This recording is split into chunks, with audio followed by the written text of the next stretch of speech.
And welcome to a new Energy Crew podcast with me, your host, JP Warren. And I'm super pumped about our guest today. You're on the East Coast right now, Emily. Is that correct? In That's right. DC? All right. Right So across the bridge. I'm on the Mountain Coast, which is in Denver right now, recording this. And again, Emily, you and I are supposed to tag up during the Nape time in Houston. However, Nape Napers are going to Nape, obviously in conversations. But I'm so happy to get on this podcast right now and talk right now. I think there's a lot of things to go over right now, a lot of things to cover. Before we started recording this, so obviously, Emily and I we had a brief introduction, kind of what we want to kind of discuss right now, and I think kind of leaving it out there and kind of having these topics, these important topics when it comes to energy, not just energy, but you brought up other areas and industries that are kind of getting involved when it comes to energy policy as well, and shaping and forming it and how it progresses. So again, without further ado, well, first off, I want to plug Exec Crew. That this is brought to you by Exec Crew. Exec Crew is an executive development program. We offer corporate training, mastermind groups, and it's all about elevating your networks, knowledge, and yourself. So if you can surround yourself with people that want you to succeed and to achieve your goals, check out Exec Crew. It's been a wonderful experience so far. And Emily, I would love for you to introduce yourself. Give us a little background. Seventh generation Texan, is that correct? That's right. That's right. And we do a little research here at Energy Crew. The staff does a lot of research. And some generation Texas, and also your father was in the oil and gas space too. So if you don't mind, give us a brief kind of elevator spiel on your background, because I know you're at heart 40 under 40. There's a lot of things that people probably can dive into a little bit more. However, I think there's a lot of more current issues we want to get into. So again, if you don't mind. Yeah, well, the Brief history there, background. I think, is it's important because it's allows me to be authentic. I think in a perspective that, however, I ended up in the renewable business back in the early 2000s after being raised in Dallas, and yes, my father was in oil and gas investments, and I'd constantly ask him when he'd nag us to turn off the lights and save energy, really because it was costing him money, Yeah. what that had to do with his business, right? And trying to understand at that very point as a little girl, like, what is it that this electron has to do with these oil rigs and the many different kind of things that he had in his office that I would play with in the 80s.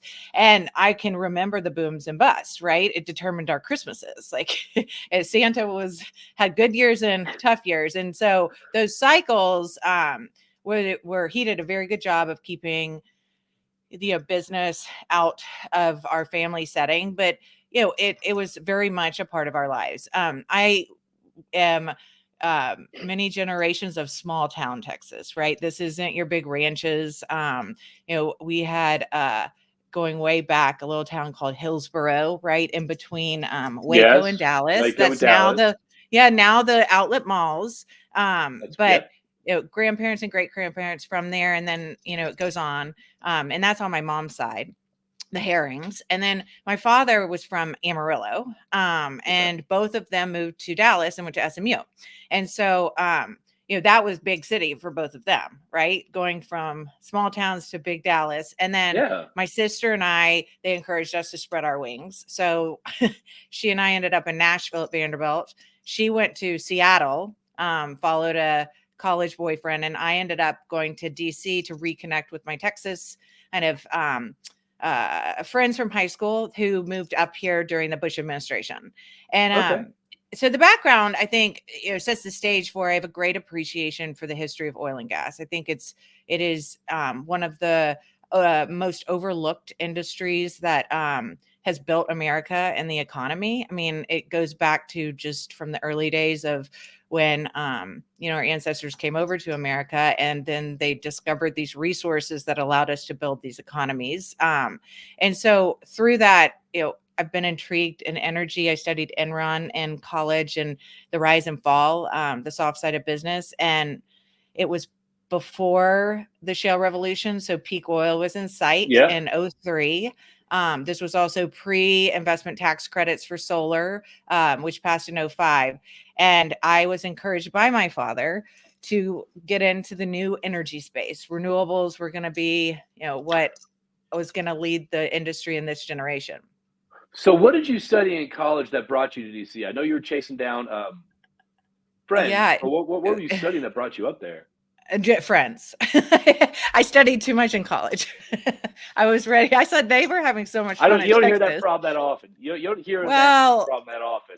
yeah. Well, JP, I mean, look, I had my fun my freshman year and I got steered straight. And once I got to Vanderbilt, I mean, the way that I was learning, it's all organizational dynamics and the soft side of business, but human capital. And what's interesting too, with fast forward 20 years, which is now what we talked about is kind of this ESG woke or not woke, but truly leadership, right? And we'll get into that in a little bit more later. But um, I was at the end of my senior year when Enron was collapsing, and then there was the Bush Gore election, and I had lived in New York and actually interned at one of Hart Energy's publications in New York on Wall Street. Chemical Week Okay. was their publication Okay. that they had since sold off, and I knew I didn't want to live in New York. It wasn't, and I had friends that were interning in DC, so it really wasn't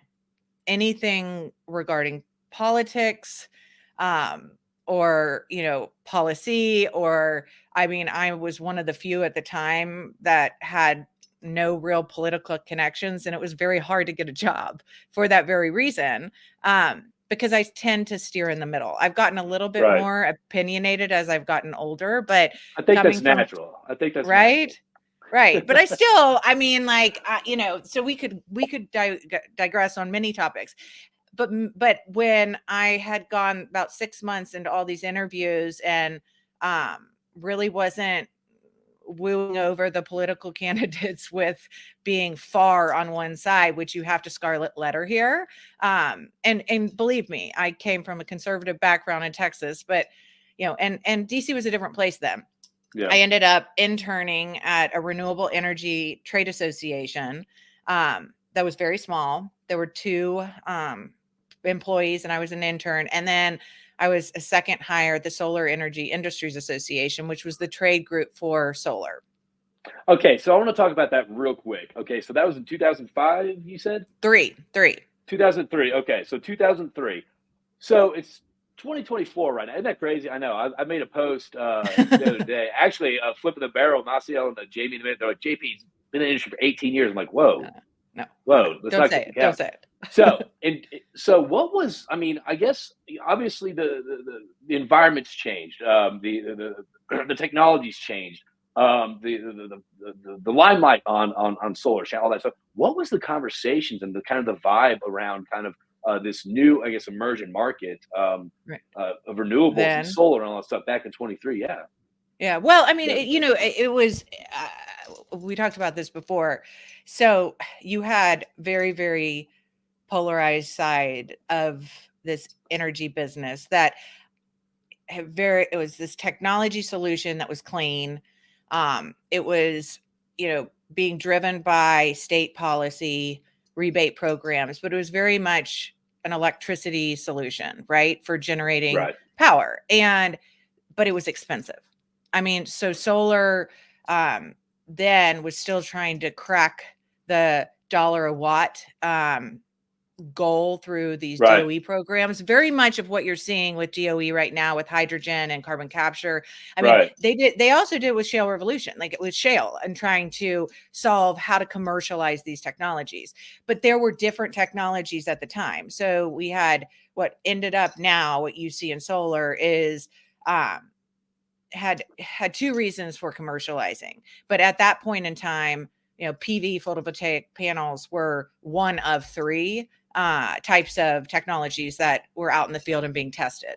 And the utilities had to get comfortable with them, that they were proven and reliable, similar to, again, all of the new technologies that are getting the tax credits today to try to stimulate and accelerate their viability and affordability in the marketplace. So the time, though, it was a very small niche industry. I mean, I remember it being described as like the smallest niche energy solution that was out there pre-tax credit. So in 2005, two things happened.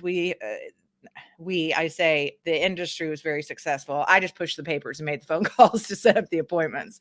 But in getting this tax credit passed, the investment tax credit in 2005 was huge. It was during the Bush administration, which I think is a overlooked an important note, that this was when we were reducing our dependence on foreign energy resources, right? So this was energy independence, it was energy security, everything. We also had troops, that were in the Middle East that were extremely vulnerable to, their fuel sources that, we saw this with Russia and Ukraine. Like, energy is one of the weakest and most vulnerable points that we have in any type of war. But it's also, as a mom, one of the most critical things. If I don't have my, chargers and the lights aren't working, I'm out, right? The kids are screaming and crying, and we rely on it to keep the lights on. So at that point in time, we were sending over these thin film. I'll never forget it. These thin film, was a technology that is still out in these really, really big solar farms because it's cheaper, just less efficient, to the troops to power up their, what were those PS 94s? Was the Nintendo back then? PS. Well, PS. Nintendo. Well, yeah, there's a Nintendo 64. What was it? It's 64. Anyways, but instead of batteries, because it was cheaper for them to send over these small solar panels to just play their video games when they could take time out, or, charge a flashlight or do that. And so that was solar, right? And it still is, it still can be. You see it everywhere. That's what people were thinking about solar then. At the same time that the tax credit said, we really need to figure out how to crack the code on this technology, because this seems like there's more to than, powering a flashlight. A lot of potential here. Exactly. So how do we commercialize it and de-risk it? But then at the same time, you saw what was the power purchase agreement, kind of offtake agreement, business model come into the market. And so I'll fast forward to midstream companies. And really, any project understands that a long-term contract with, agreed upon price within a term is what gets a project financing, right? That's what attracts the money. If you have a buyer, and if you have a long-term buyer, even better, credit-worthy entity. So at this point in time, the industry had been trying to just sell solar electrons to the market. Once they introduced the power purchase agreement, which came from an executive that had worked in the oil and gas business and applied it to what were a hole in the tax credit structures. So municipals and nonprofits entities could not take the tax credits, right? Because they didn't have tax appetite. So, but they were credit-worthy entities. So they would say, I will procure the power and you go deal with these tax credits. So I'm going to go and agree upon, this price over a long period of time. And then because of that agreement, once the project's up and running, you have 3 now revenue line items in your financial business model. You've got my procurement of this electron, right? Then you also have this tax credit, 30% tax credit, that you got to go figure out the financial structures for that. So that's another revenue line item, which there's different, there were different banks at the time that were building the tax equity market. And then the last was this green value of the electron, right? So in what is known now as the renewable energy credit. And so that, it was pretty simple looking back. It's become extremely complex because a lot of really smart financial executives, people from outside the business has come in and brought in innovation. But I would say that those two kind of pieces were the tipping point, but it took until 2012. So 2005, things started to take off. 2008 was an 8-year extension of the tax credit, which was huge. But 2009, China came in and basically took all of our manufacturing abroad. But 2012, I would say, was a year that, unfortunately, I had decided to kind of depart the industry at that point, because I thought that it was just never going to get there. It was getting too much. It was getting too much. But those were the guys that were really, really successful from 2012 to 2015. Since then, I mean, I would say there have been the most and that's what has made kind of the technology bankable and commercialized, and it was accepted and reliable. I mean, so you have all those years of proof, and then now the innovation is going into what we call balance of systems, so anything beyond just the panel itself. So you saw a lot of kind of solutions going into how are these panels going to be installed? Are they going to be ground mount or rooftop? Are they going to be rotating and tracking the sun? And then now, similar to where it all kind of converges is to where oil and gas and the renewable industry is using AI, smarter optimization technologies. So it's been fascinating to watch all of those.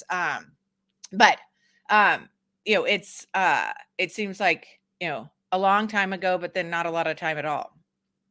Where are we now? Where do you feel like we are now? Do you feel like we're still kind of like this, like it's kind of it's teenager stage right now, or is it still kind of at the cusp of new innovation, new kind of ways to deploy the solar technology? Well, I think different from oil and gas, and so what we were working on and I worked on in the 2000s was not lobbying for these tax credits. Back to, I appreciate policy, I appreciate regulation. There are plenty of attorneys and lobbyists to handle that. My most interesting conversations were those that were trying to understand, how is this going to impact my business? We were working with electric utilities all over the country, so that were being impacted by, they are outside of Texas. Most utilities are regulated, and under those regulations, like, they have to provide power at affordable price, make sure it's reliable, and and it goes through a public utility commission. And so they were saying, wait a minute, how can my customer who is buying power from me be able to sell power back to me? So you had this switch of the business model. That ultimately spurred my interest of every time I would go back to Texas. And I mean, I grew up in the Petroleum Club. We talked about that, ever since I was a little girl, a little Easter, I'd go back and see family and friends over those years. They'd say, you're in solar, that's all. It's subsidy driven. It's too expensive and it doesn't work. Right. Okay. So were those the three main things that they said to you? Okay. I mean, 100%. Okay. So what were some kind of, I guess, points to kind of, what were some discussions around that? Well, here's another thing. Let me preface that. Where does this divide come from? It's energy. The most people I talk to, the reason I'm saying this, most people I talk to in the energy space, whether you're on the renewable side or whether you're on the oil and gas, hydrocarbon, whatever side, everyone has appreciation of energy. It's this, right. I don't know what it is. It's like everyone on the outside, you have to pick a side. You have to choose a camp. And the professionals I speak to, whether it's your energy policy or whether it's on the renewable side of space, or it's like everyone has an appreciation of energy. It's just the realities of energy, which is understandable. So, do you feel that there's a divide, or is it just?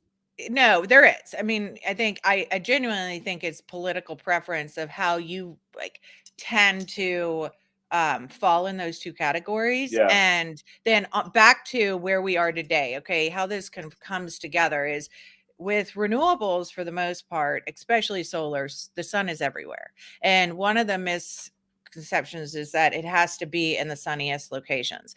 One of the earliest markets for solar was New Jersey. And New Jersey is not, I mean, the East Coast, it's not notorious for sun, but it was the way that the regulated markets had rebates and incentivized. So you use state subsidies on top of federal tax credits. And that's really what made the markets bubble. But so the technology as far as solar, in my opinion, has streamlined. There's still some new, I keep getting flare-ups of old technology coming back around, and maybe, they'll be able to have breakthroughs. But Solar Plus was right. Solar Plus, and it became storage, batteries. That was the holy grail, because it allowed for this additional 4 hour of production, consumption, and dynamic that really inked more value in these projects. And I still I mean, so in the 2000s, you had Aubrey McClendon was up here with backing a Clean Skies initiative that Chesapeake had to try to build awareness of how clean natural gas was. And it was fascinating at the time because you talk about these two polarized sides. And I remember going, okay, you're an electric utility. You produce a lot of power with natural gas, power with coal, now power with renewables. So they were more neutral, but it wasn't pressured onto them, right? If your job is to provide affordable, reliable power, Yeah. and there's one resource that is deemed dirtier than the others, but the other is causing a huge headache because all your customers are talking about it, you start to get more opinionated. But I think a lot of this dates back a long time ago to different administrations leading the rhetoric with who killed the electric car. There were, Reagan had different incentives. Everybody's got an energy agenda. Yeah. But with oil and gas, those resources aren't abundant everywhere, right? I mean, so there's just certain, just regions and parts of the country that tend to align with the same political, I think, perspective that potentially all have maybe a more pro corporate capital markets view on business versus a pro government. And so I just think that those two things align. But back to when I would, go and to the lion's den as as The the petroleum solar club. as the solar girl from DC, I at least had Texas like Solar on girl me, from right? DC. That's got to be a tough. That's got to be a tough badge to wear. It still is. It still is. I mean, a lot's changed in 20 years, but a lot hasn't. But the point is, I mean, I didn't have a bone to pick with any of it at all. Like, tell me why. I mean, you're right. There are a lot of subsidies. These are your tax credit dollars. Like, I mean, and you don't believe that this is the right use of your tax credit dollar, like your taxes, your tax dollars, right? So, I mean, I hear you. Solar doesn't work 24 hours a day. You're right. Yeah. The sun goes down, right? I mean, Yeah. and it is expensive. You're right. And then all of a sudden it's like, well, what are we arguing about? Nothing. Like, let's have another drink. I mean, I think it's just trying to influence and change opinion when it's like, I'm not here to change your opinion. I think everything you said is right. However, would solar work out in the Permian? Right? Could it provide enough power for certain type of equipment, or could it be a better solution than trying to wait to get a distribution line connected from the utility out in the middle of nowhere? It's like, maybe, but maybe not. It depends on how much power I need for how long, right? And so I think that that's been kind of the most eye-opening, where in the last 10 years, so in 2013 we moved back to Texas. I was pregnant with my second, and saw similarities to how the utility business was dealing with this renewable growth to oil and gas, and what was not necessarily, it wasn't, so renewables aren't threatening to oil and gas. It's just it makes you defensive, because anytime you're out there working hard, providing for your family, doing what you believe is truly adding to, I mean, and we know this, to, America as a country and your local community, and you're deemed dirty. I mean, it's just, I mean, I think it's tough. And what the solar panel made from China is cleaner than me. So, I kicked off, my consulting business with, an energy fund out of Dallas that really brought me in to answer questions that their LPs were asking about how to make money in renewables. They were out in Norway, and they had a mandate to invest beyond oil and gas, not instead of, right? So this is pre-divesting of oil and gas. Okay.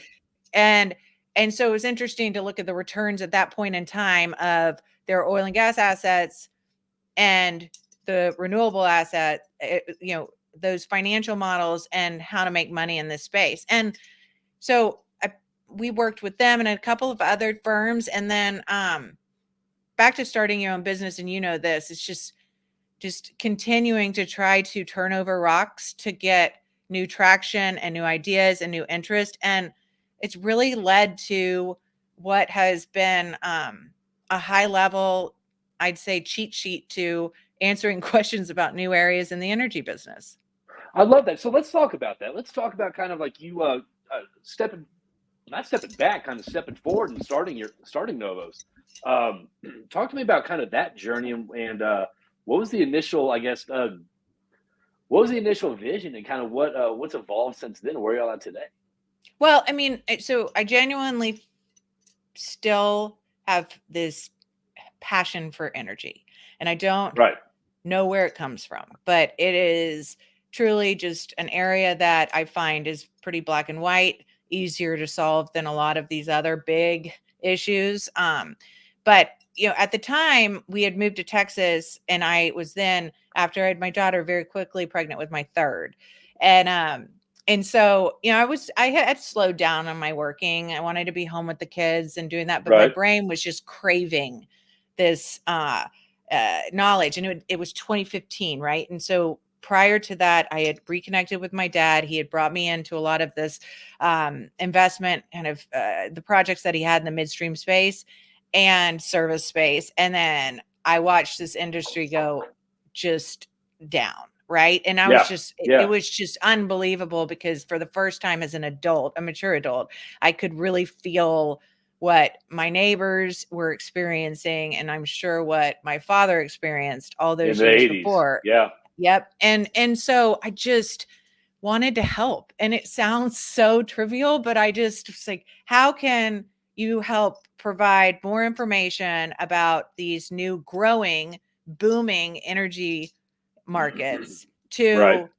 executives that they don't want to make layoffs. I mean, no one wants to go and have to shut down any operations or Right. curtail. I mean, so and that's what really started was, I wanted to stay busy. It's just in my nature. I can't um put it down. And Yeah. Okay. and then from there we moved quickly back to DC. So and I found this niche where it's like I was in the right location to follow how policy and regulation was really impacting the energy business, but I truly understood how it impacted it. Right. So So that before that, you were really involved in the kind of the energy policy regulation side of things. And I guess this correct. kind of through the education of helping these executives or helping people understand these new emerging markets, you kind of have to get tied into the regulation energy policy side of things a little bit. Well, yeah, and I mean, I think we look at it as, there's kind of three buckets. It's like that drives these industries. You have the markets, right? And just the dynamics of those markets. And then you have technology. So there's, when we started, it was very much renewable, traditional renewables. Now we're working on direct air capture projects, a couple of capture point source capture projects in Louisiana and Arkansas with another client. And then we wrapped up a big public pipeline companies kind of just strategy of their renewable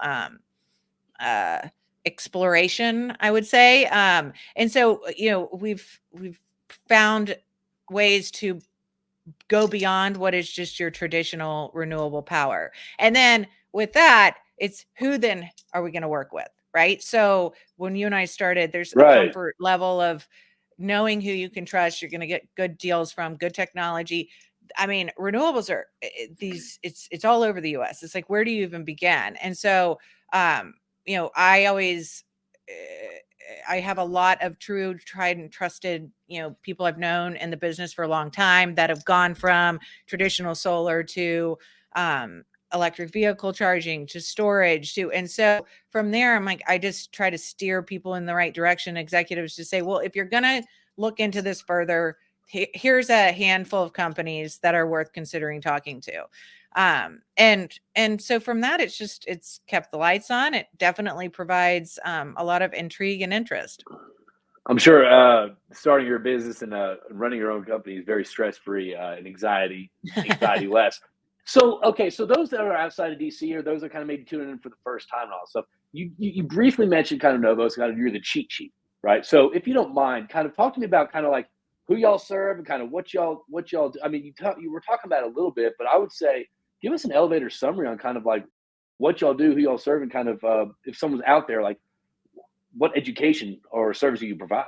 Y'all can Well, provide. and JP, you were saying, I mean, this is where it gets tough, right? Because the elevator speech is, largely bridging traditional energy markets with these Okay. new emerging opportunities. And so we stop at where your expertise ends. I mean, so we don't come in and try to claim to know all the ins and outs of the geological formations and what makes Right. exploration successful, but we will say under that, look at it from another lens, right? So if operators are kind of trying to make sense of the new regulation around methane, and Which is the which has is been a big topic huge. these days. Yes. It's huge. And so just helping them understand, okay, well, what's the cost for you as an operator to go in and address the issue versus the penalty, right? Or is there an opportunity to look at new ways to monetize positions that you already have with new technologies? So it's a very general sense of saying it covers the regulation. We cover the new technologies that are emerging. We've gotten a lot of questions on geothermal lately and trying to help, Yes. you know, um, understand power markets and, what can and make new technologies that have really they're not that new. It's just, size and scale that is what's critical for takeoff. And then every one of our clients is not in DC. So, if you have a government affairs representative, like even the big public companies, like you'd be surprised how few they depend on their trade associations here. So we're just Okay. another line and viewpoint to say, okay, I know this sounds like noise down in Houston, but you really might want to pay attention to this It's because I it's trickling upstream in a way that is really going to impact not today, not, next year, but like 2030 decisions that you're in the boardroom trying to make that were recommended. And I do think it's changed and evolved. And I don't know if it's the political attention that all of these candidates are getting through more media attention, but it certainly seems like there's a lot more focus on DC. All right. So one thing is, I agree 100%. At our crew club events, regulation. I mean, we've had topics of what's the operator's biggest challenges, yada yada. It seems like everything's coming back to regulation. It seems like regulation is taking more of the center stage in a lot of discussions. And kind of what you were saying, it's like, hey, either you pay a penalty of a reaction, or you get defensive and you actually understand what's coming down the pipeline and actually pay attention to kind of the details that you need to know. So I kind of want to listen. There's a lot of stuff going on right now in the market. I want to kind of dive into some current events real quick, but I do want to talk about part of the exec group plug about this, about building your business and kind of growing your business, kind of as a founder. Talk to me about kind of when you are growing, you are expanding, and what's your strategy? I guess when you are, growing your business. I mean, there is a lot different areas to kind of focus on, or that you could go down. What do you look at, I guess, as a founder? Well, I mean, I would say I have been very lucky to have a handful of very seasoned, experienced executives that I lean on a lot. And most of them are oil and gas industry founders of their own businesses. They've seen a lot. I listen. And I think and I truly everything that they have shared as far as what you need to be successful and the true grit of persistence and how are you going to make money. It's great you want to help people, Emily, but is this a helping I'm going to charity say or both. are we making Yes. money, right? And so I mean, and I'm a single mom of 3 and I very much of this is driven by I'm hungry, and to provide for my family. And they know that, they appreciate that, and they steer me back to, okay, like, then this is a focus area. So the challenge I have is there's so much that I want to do. And there's so many different avenues to go. But we've found this sweet spot in where our clients find a lot of value and access to information, but also just a sounding board, and then to be steered in the same way as our advisors are for us. We advise them. And so growing your business is exhausting, right? I mean, but Yes. it's also incredible. And my kids have seen it.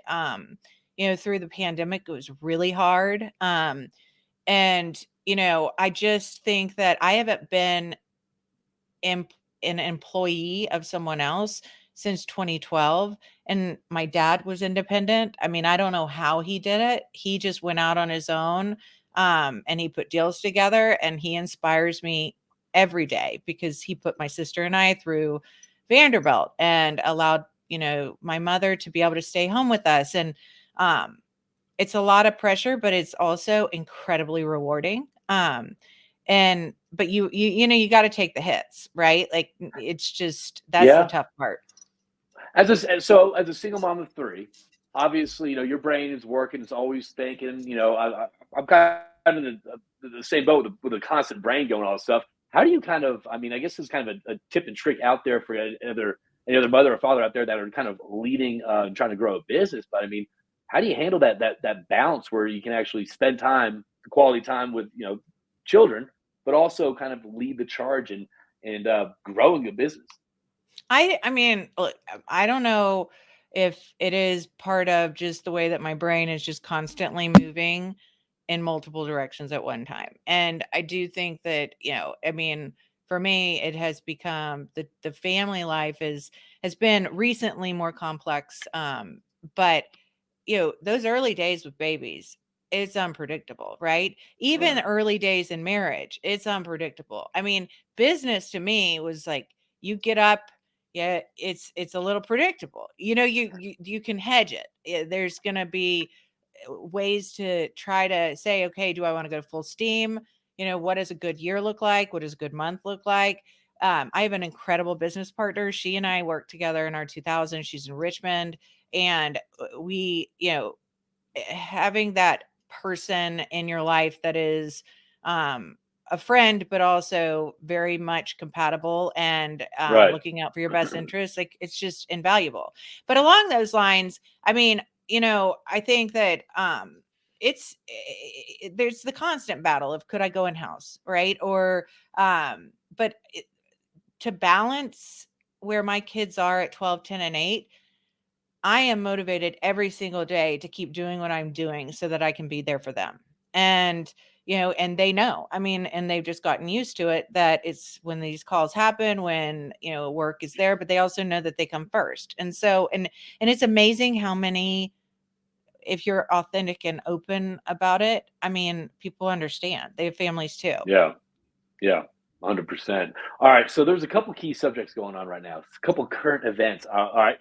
How do you want to do this? Do you want to kind of give what's going on, what it Yeah. potentially means to people out there, and what to do about it? I mean, how do you want to structure this? Well, I We mean, have the and so, LNG, we got the right. mission. So, how do you want to do this? I know, go from family to LNG exports. And, Let's get I up. mean, but this is truly, it's how my brain works. I mean, I geek out about energy all the time. It's ridiculous. And I get called out on it too, because, it's a lot of areas that I know enough about to know that they're important to watch. And then also that there's some really, really, really critical experts that know a lot more than I do. But I think this LNG export pause that happened 2 weeks ago, and really was kind of surfacing while we were in Houston at NAPE. I kept Right. asking around about what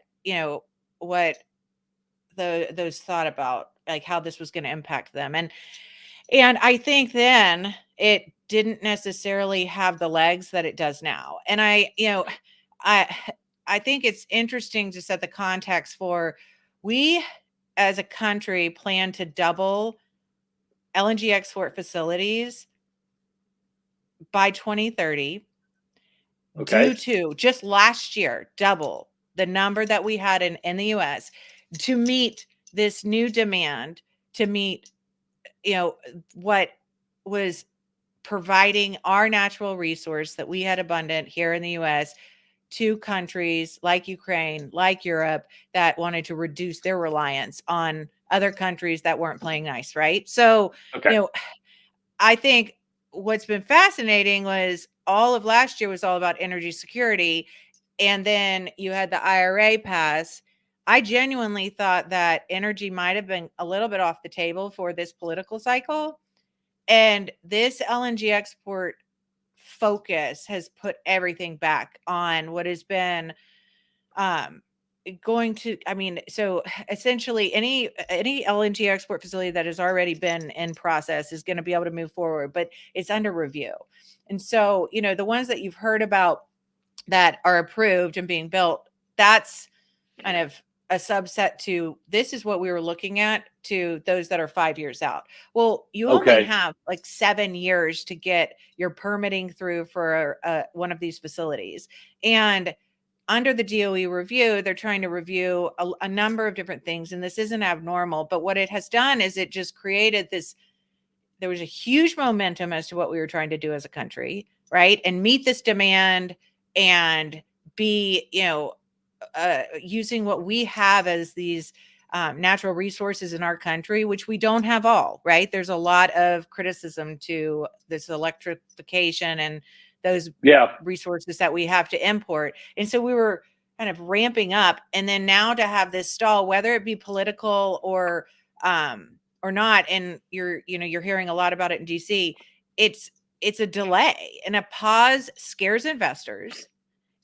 It scares capital markets. It scares like any, allies that would be hoping that they could plan on this, right? So, Right.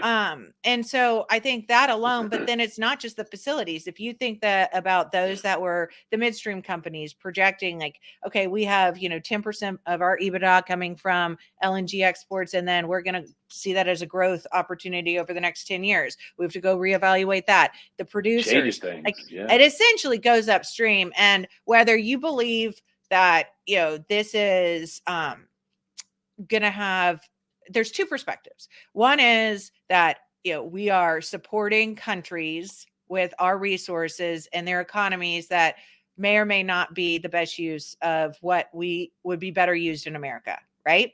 So keep it here is essentially one perspective. But the point is, and the other perspective is, well, but the economic value of, can't we do both, right? And it's curtailing production of what you could be ramping up, but to say, okay, we can meet these, contracts and customers abroad, and then we can also, can we ramp up production here? So you have the upstream producers that have to look at that too, to say, well, where's it going to go, and who's it going to go to, and how green does it have to be? So it looks like it's a evaluation of the impact on kind of the sources of as a fuel, and kind of the impact on climate, but it's more of this geopolitical dynamic happening of, are we going to export? Do we have enough here for, to keep the prices where it is? And is it going to strain supply? So I think that's huge. And then along those lines, you have this waste emissions fee that the EPA have been trying to rule out more defined language as to what that's going to mean. And this was kind of background of part of the Inflation Reduction Act was a methane fee. So the first penalty that ultimately, what I have heard in talking to those that were at API and in the big corporations was, more moderate than what they had expected. And so the big majors are have known this is coming for a while. The smaller operators, I think, are the ones that are, it's to be determined how they're going to be impacted and what's going to be required, because the thresholds don't align and the language, shockingly, wasn't written very clearly. So there's a window right now that the EPA is getting pressure from what you and I had said, to move faster, and to the clarity around this new penalty, but it's not coming from the environmentalist.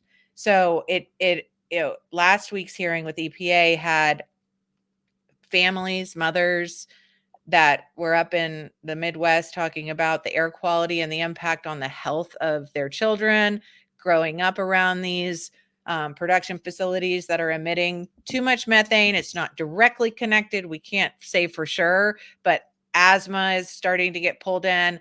And that alone, just, I mean, JP, like you can't. You open that up. Yeah. You bring moms and kids and health in, like this is maybe slow rolling out, but it'll get there and it's going to come. So, I mean, planning for it and just knowing that I compare it to, there was a period of time with restaurants where they didn't have to recycle and they, what did they do with their food waste? Like this is a waste product of producing a widget that, we need to address, and there's solutions to address it, but now there's a value proposition and motivation to address it. Well, and how do people stay on top of all that? Because the regulations aren't clear, it might affect these people. It might not be threshold, but it could affect it. I mean, how do people stay on top of like everything about the emissions that's going to affect everyone pretty much? Well, I mean, you have to say federal policy is a big black hole that ultimately gets clarified, and then how does it end up impacting your day-to-day business operations, and how great is the penalty, right? So, I mean, I think that that's the most important piece that we dig into and look at. These are just mathematical kind of hedges on you are going to have to report out to the EPA a certain amount of required emissions that you have had to for many years as an operator or a transporter. They're realizing that those were maybe less than what is really being emitted, because now you have new leak and detection and drones identifying new areas. So satellites. I mean, they're there. Technology has is finding its way. And then you say, okay, so it looks like it's going to be up to X for me as an operator on this annual basis moving forward. Right. And so once it gets defined, it will be defined. You just have to hedge. Is it going to be 6 months? Is it going to be 12 months? Right. And like, how far back is the legal process going to go? But with that said, you have an election year. So then you have to think, okay, well, what could a change in administration do for this methane fee? The methane fee, the waste emission, it's not going away. There's a lot of talk about the IRA and the House is going to repeal it. And this is like Obamacare, trying to repeal Obamacare. You can try, but there's so much that's already gone into what has made it all pencil. It's done. What could change, and what you would want to look at, is if you look at the difference in the Clean Air Act and what different administrations require as far as the reporting threshold for emissions, what is acceptable and what's not acceptable. It's like a bubble that keeps going back and forth and gets skinnier with less requirements under typical Republican administration, and it gets larger under. But if it's going to be that pendulum every 4 years, I just kind of say, like, don't gain all the weight, right? I mean, just plan for what and there's a value to capital markets now in being a cleaner operator.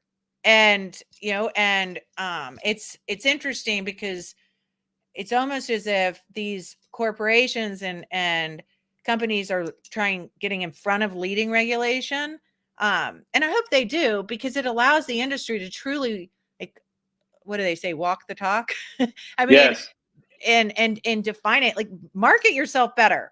Like, I mean, we did a great job, right? And solar, like, buy solar. I mean, everybody is solar plus, solar and storage. I'm like, why didn't it? It's just oil and gas has done a horrible job of reintroducing who we are as an industry, and shame on the oil and gas industry for that. I mean, this is kind of a platform that a lot of people have. I mean, you're talking about it right now. It's like, shame on us. I mean, we should be doing something. We should be doing. Okay, let's do something then. Well, I mean, the good old boys don't feel I mean, it's interesting because I think that there's a new momentum. I mean, and you can see a lot of some of the you know, I'd say below the majors. Let the majors take the hits, right? You've got them to kind of tackle a whole different ballgame. But if you have truly pure operators that are being more transparent and what their goals are and are saying, look, we have a goal, we're working towards the goal, we're maybe you don't think it's aggressive enough, but we have a plan. Like, it's come a long way in 2 years when it was just 2050 net zero, right? I mean, now there's a lot of, like, even the World Bank has this zero flaring by 2030. I mean, 2030 is only 6 years away. Not that long away. Yeah. I know, right? So, I mean, business is changing, and I think that they're reacting to it. So is, you can't shut down the rhetoric against it, but I mean, I think that it's starting to evolve and happen, and hopefully with time it'll catch on. Are you optimistic, pessimistic, indifferent, just ride the wave? Where are you at when it comes to kind of the energy space, the domestic energy space, in the near future? I mean, I don't know that I have enough of a context for that, just because, I mean, my business thrives on political chaos, right? I mean, There's always little chaos. I mean, I just think, that with anything, it is, what the next 5 years looks like is kind of the sweet spot to focus on. And 5 years ago, right? Think about, we were pre-pandemic. So a lot can happen in that period of time, right? I have all confidence that this industry will thrive in America for,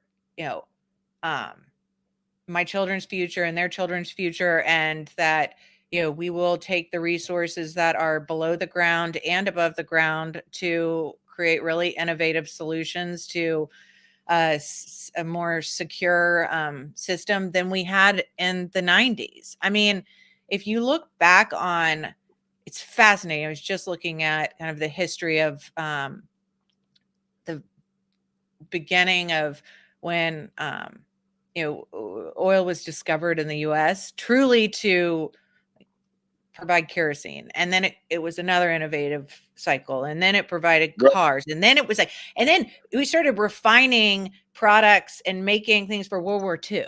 I mean, it's amazing when you actually start to look at, okay, then it was really messy, right? I mean, and we've cleaned it up. We continue to, and then now you have all these ways to optimize operations. I mean, I was at in Midland at this big barbecue cook-off that I won't name names, that I was looking at all the fracking equipment. And keep in mind, like, the way that I walk around looking at fracking equipment or oil and gas equipment is probably the way you all would walk into a renewable hall. I mean, there was equipment that literally looked like an octopus. I mean, I couldn't figure out what in the world this was. And I'm just going, I mean, this is not what I thought old school oil and gas was. Right.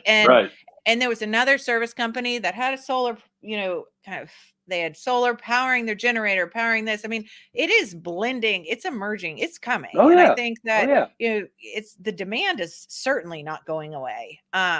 So, I think there's a lot to look forward to.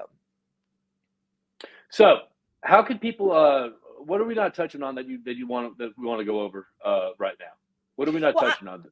Well, I do want to say, I found you because I think what you're doing is, really interesting, and bringing, what I think is going to be impacted by a lot of the pressure to reduce emissions is less networking, less flying, less travel, and it's harder to engage and interact. And so I applaud you for that. And what, you found this niche and pulling, executives together. I also think that you and I talked a little bit about, me being a female, and you have a lot of male interest in your business, and how those two dynamics merge. I look forward to exploring even further with you. And then, you know, I just I encourage, you and those that listen to, these podcasts and that you talk to just keep listening and learning and asking, because the more that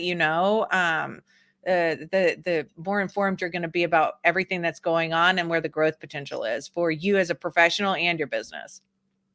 I mean, that's the thing. I mean, when it comes to like networking and like connecting with people, I mean, there's so much to I mean, the historic way of networking is pass business cards out, but there's so much information to be gained. There's so much knowledge to be shared. And to me, it's like, it's fascinating, everything that is out there. And I think far too often people kind of get comfortable behind their computers, digesting the information that's presented to them versus having these discussions. And I think that's so important when it comes to policy, when it comes to regulation. This is kind of the first year, or the first year that before I thought energy policy, I don't want to deal with that. That's politics. I don't want to deal with that. However, it's kind of creeping in to be more of a again, center stage, and it is something that's important for people to discuss. It is something important for people to talk about around the table. So I appreciate that, and yeah, I think I do want to close out asking, kind of, as a woman, starting your own company and all that stuff. What advice would you have out there for younger who maybe want to take on the same kind of path that you're doing and kind of branch out and kind of lead your own way? I mean, lean on those that you can trust and provide sound and honest and direct advice. I mean, I have a lot of sounding boards that say what I don't want to hear, and Yeah. then I do think it's just a matter of finding a niche and figuring out how to surround yourself with people who have compatible and supportive strengths and areas, and admitting and being very humble about where your strengths aren't, and appreciative of where others are. And then from there, whether it's starting your own business or being a better part of a team, or really appreciating the leadership and acknowledging and communicating, it's pretty simple human characteristics that I think make you a good employee. But I do think that showing up and truly working hard is it takes the effort, and so put it in. You said it. The word grit keeps on resurfacing a lot of conversations right now, and you said that best. Hey, honestly, I want to thank you for your time. I really love kind of getting your perspective on things and kind of where things are going, and I think a lot of people here probably do as well too. I'm looking forward to kind of continue our conversations as well. And so if people want to get out there, want to get in touch with you, kind of find out, learn out more what y'all do and all that stuff, I'm obviously going to click the link and all that stuff. But if people are on their cars or in the gym right now, how can people contact you and your team, and kind of and what situation would they want to contact y'all? How about that? Anything, JP. Call me anytime. No, I mean, you can go. LinkedIn is honestly the easiest way to find me. So, just by looking up Emily Easley. Novus Energy Advisors is a brand that we were lucky enough to have some executives help us launch. But Novus means new in Latin, and it's important because we're always looking at new energy solutions. So thank you, JP, and we'll circle back, because it's definitely going to be an interesting and active year in this policy arena. It's going to be interesting and active. That's the best way to put it. I'm excited to kind of see what happens. Regardless, absolutely, it's going to be a story. So, hey, thank you so much for your time. And I want to thank everyone out there for tuning in. Again, if you want to contact Emily, reach out to her. And again, if you're enjoying this podcast, talk about it, get involved, communicate, talk to people, share your knowledge, and you don't need opinions on everything. It's okay to learn about something without having an opinion. That's what I did too. So, okay. All right, y'all. Thank you so much. And we'll talk to you soon.